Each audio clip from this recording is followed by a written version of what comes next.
वर्धा जिल्ह्यामध्ये काँग्रेस आणि राष्ट्रवादी काँग्रेसचा सुपडा साफ करण्यात आला आहे। त्यामागचं कारणही तसंच आहे। वर्ध्यातील चारही भाजपचे उमेदवार विजय झाले आहे आणि त्याचं शिल्पकार असं म्हणावं लागेल की राज्याचे उपमुख्यमंत्री देवेंद्र फडणवीस जे आहेत त्यांचे निकटवर्तीय सुमित वानखेडे पहिल्यांदाच उमेदवारी मिळाली आणि पहिल्यांदाच भरघोस मतांनी विजय झालेले आहेत। आपल्यासोबत आहे ते त्यांच्याकडून जाणून घेऊया। दादा, काय सांगाल? आपण भरघोस मतांनी पहिल्यांदा हा विजय म्हणावा लागेल। आर्वी मतदारसंघ आतापर्यंत कोणी या मताने विजय झालेला नाही, तुम्हीच पहिल्यांदा विजय झाला। हा विजय कसा तुम्ही प्राप्त केलेला आहे? निश्चितच हा विजय जो आहे तो या आर्वी विधानसभा मतदारसंघातल्या मतदारांचा भारतीय जनता पार्टीवर, त्यांच्या नेत्यांवर असलेला विश्वास आणि प्रेम या माध्यमातून हा विजय प्राप्त झालेला आहे। हा विजय एक प्रकारे घराणेशाहीचा विरोध, विकासाला मत या मतदारांनी दिलेलं आहे।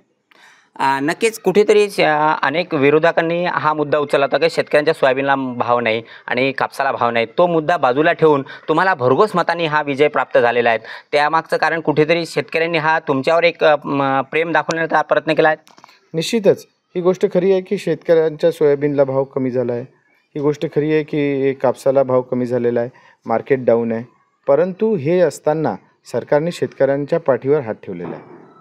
या निमित्ताने जे अनुदान असेल, भावांतर योजना असेल, किसान सन्मान निधी असेल, अनेक गोष्टीतनं हे शेतकऱ्यांना मदतीचा हात दिलेला आहे। लाडक्या बहिणीच्या माध्यमातून सर्व बहिणींना हात दिलेला आहे, मदतीचा हात दिला आहे। आता मला एक सांगा, त्या लाडक्या बहिणी काय शेतकऱ्यांच्या घरातल्या नाही आहेत का?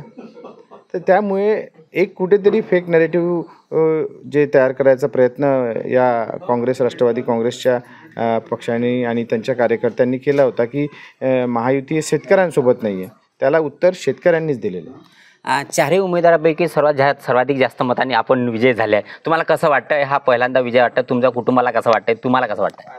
मला खरं तर अतिशय मला समजत नाही की इतकं प्रेम जे लोकांनी व्यक्त केलं आहे ते कसं सांभाळायचं। एक मोठी जबाबदारी मला पुढच्या 5 वर्षासाठी दिलेली आहे आणि आता माझं लक्ष ही जबाबदारी निभवण्यात आहे आणि जे प्रेम मला आतापर्यंत या सर्व मतदारसंघाने दिलेलं आहे, खरोखरच मी त्या सर्व मतदारांचा ऋणी आहे। अनेक प्रचार सभामध्ये तुम्ही मुंबईला परतणार जाणार आणि इथे यांना मतं कशी देणार असंही विरोधकांनी बोललं होतं। आता तुम्ही विजय झाले आहेत, पुन्हा तुम्ही मुंबईला जाणार की आपला मुक्काम हा आर्वी शहरात राहणार? मी साधारणतः एक 6 महिन्यापासून माझ्या घरीच गेलो नाही, तरी माझ्याबद्दल बोलायला काहीच नाही, म्हणून काहीतरी छोटे मोठे मुद्दे काढायचे आणि लोकांमध्ये भ्रम तयार करायचा, यावरच ही निवडणूक लढली गेली। त्याला जनतेने आता उत्तर दिलेलं आहे, त्याच्यामुळे हा मुद्दाच आता संपलेला आहे।